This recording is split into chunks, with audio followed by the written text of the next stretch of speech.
And welcome to यज्ञ investment academy. आज हम एक काफ़ी इंटरेस्टिंग आईपीओ के बारे में डिस्कशन करने वाले हैं। बहुत दिनों बाद एक थोड़ा सा हटके आईपीओ आया है जिसका अभी बिडिंग विंडो चल रहा है 3 to 5 जून एंड इसका जीएमपी 31% से ऊपर है।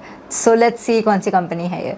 तो this is basically a company जो सबसे बड़ा नॉन फेरस मेटल रिसाइकलर है, जो Maruti, Honda, Bajaj, royal Enfield जैसे कंपनीज को एल्यूमिनियम सप्लाई करती है। This company is nearly 4 times bigger than it's next competitor and इस कंपनी का नाम है CMR ग्रीन टेक्नोलॉजीज। सो ये IPO 100% ऑफर फॉर सेल है। 630 crores का अप्रॉक्सीमेटली इसका इशू साइज है।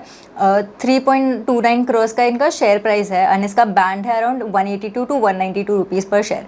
देन इसके promoter, like I said, it's 100% OFS। तो इसमें से 80% ऑफ द OFS एक प्री IPO इन्वेस्टर है, उसका एग्जिट है एंड ये कंपनी को फ्रेश कैपिटल 0 मिल रहा है, यानी कि कंपनी का कैपिटल एक्सपांशन, डेट रिडक्शन, ये सारी चीज़ों के लिए IPO के फंड्स का इस्तेमाल नहीं हुआ जाएगा।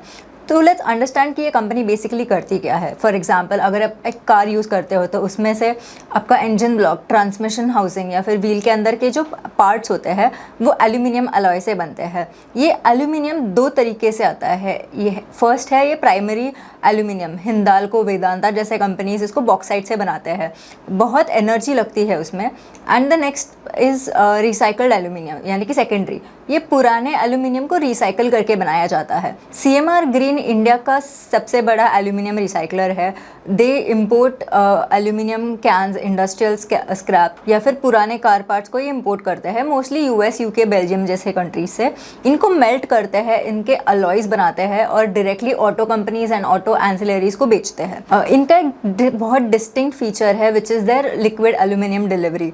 मतलब सॉलिड इंगॉट नहीं, ये डायरेक्टली मोल्टन मेटल जो है लिक्विड का, वो ट्रक में इंसुलेटेड क्रूसिबल्स में 660 डिग्री सेल्सियस से ज़्यादा टेम्परेचर पे भी कस्टमर की फैक्ट्री तक पहुंचाते हैं, लेकिन सिर्फ 25 किलोमीटर रेडियस के अंदर ही, वरना मेटल सॉलिडिफाई हो जाता है। इसी रीज़न से CMR ने काफ़ी ऑटो प्लांट्स के अंडर उनके ही लीज लैंड्स पे इनके प्लांट्स बनाए हैं ताकि कस्टमर्स को अनइंटरप्टेड सप्लाई मिल सके। CMR का यहाँ पे थोड़ा स्विचिंग कॉस्ट मोड बन सकता है क्योंकि कंपनी के प्लांट्स पे ही अगर इनके एग्जिस्टिंग प्लांट्स बनाए हैं, so they already have their established plants वगैरह, नए प्लेयर को आना थोड़ा मुश्किल हो सकता है। ज़रूर नए प्लांट्स पे नए प्लेयर्स कब्जा कर सकते हैं, but they have a unique switching cost mode over here. तो इनके कस्टमर्स कौन है? तो OEMs जैसे कि Maruti, Honda, Bajaj auto, royal Enfield ऐसे प्लेयर्स, और टियर 1 जैसे कि endurance technologies, craftsman automation, Gabriel India जैसे कि ऑटो वैंक्स, और एक नए व्रॉट अलॉय हिंदाल्को ओडिशा प्लांट में इन्होंने कॉस्ट प्लस कॉन्ट्रैक्ट एस्टैब्लिश किया है। इनका ऑलमोस्ट 84% रेवेन्यू ऑटो सेक्टर से ही आता है एंड इनके टॉप 10 कस्टमर्स 50% कंट्रीब्यूट करते हैं। इनका repeat customer revenue is almost 96%, which is a very good thing for them. इनका डोमेस्टिक फुटप्रिंट है 13 प्लांट्स में, mainly concentrated in Haryana, Gujarat and Tamil Nadu. CMR के 3 जापानीज JV पार्टनर्स भी है, Nikki MC, Toyota सुहो, Nippon light metal ऐसे companies. CMR is the only Indian recycler with multiple global Chinese types. इनके financials की तरफ देखते हैं तो 3 बातें बिल्कुल साफ है इनके फाइनेंशियल से कि रेवेन्यू का स्केल इनका अनमैच्ड है। 6,600 crores का इनका FY25 का रेवेन्यू था। नियरेस्ट प्योर एल्यूमिनियम रिसाइकलर बहेती रिसाइकलिंग 524 crores पे है। CMR उससे 12 गुना बड़ा है। इनके EBITDA मार्जिन पीयर से कम है थोड़े, ग्राविटा के 8.4 है, बहेती का 7.8% है और CMR के सिर्फ 4.6 है। Gravita India is also into aluminium recycling, थोड़ा सा पोर्शन करते हैं एल्यूमिनियम रिसाइकल। इनके एल्यूमिनियम रिसाइकलिंग के margin around 4.9% EBITDA margin. Coming to the EBIT margin, CMR green इनके पीयर से काफ़ी कम EBIT मार्जिन प्रोड्यूस करते हैं off 3.62%, whereas Gravita India and Baheti recycling are in mid approximately 7.5%। FY24 में इनका एक 839 crores का one off non cash goodwill का राइट ऑफ था, so that we have to take into notation. Valuations देखें तो it is listing at around a PE of 29.2x। ये decently priced इनको बोल सकते हैं as compared to is peer valuations. There are a few red flags that I think we should watch out for in this IPO. Enforcement Directorate का FEMA case चल रहा है, 6 साल से पेंडिंग है।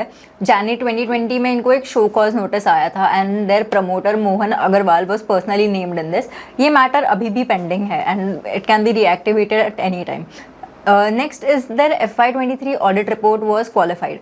ऑडिटर्स ने फ्लैग किए थे कुछ ऐसे रिलेटेड पार्टी ट्रांजैक्शंस जो उनको लगे कि प्रॉपरली अप्रूवल नहीं मिला है इनके लिए। थर्ड बीइंग इनके लास्ट 20 मंथ्स में 4 CFOs बदले हैं। CFO churn can raise questions about the functionality of their finance functions की वहाँ पे स्टेबिलिटी है और is there some friction existing in the company. So what's the final take about CMR? No doubt CMR is a genuinely differentiated business, industry leader भी है और उनको structural tailwinds भी है। रेवेन्यू 23% CAGR से चल रहा है for the last 17 years.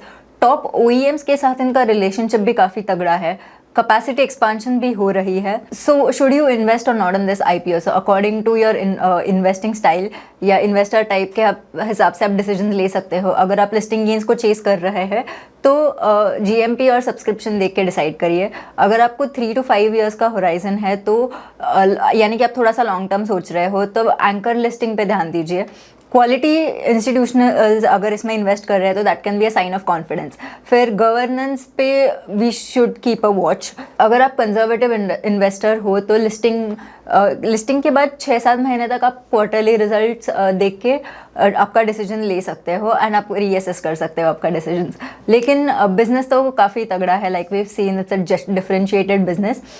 So I hope you like this video. अगर आपको इंसाइटफुल लगा तो don't forget to like, share, subscribe and comment and let us know आपको इस IPO के बारे में क्या लगता है। Thank you.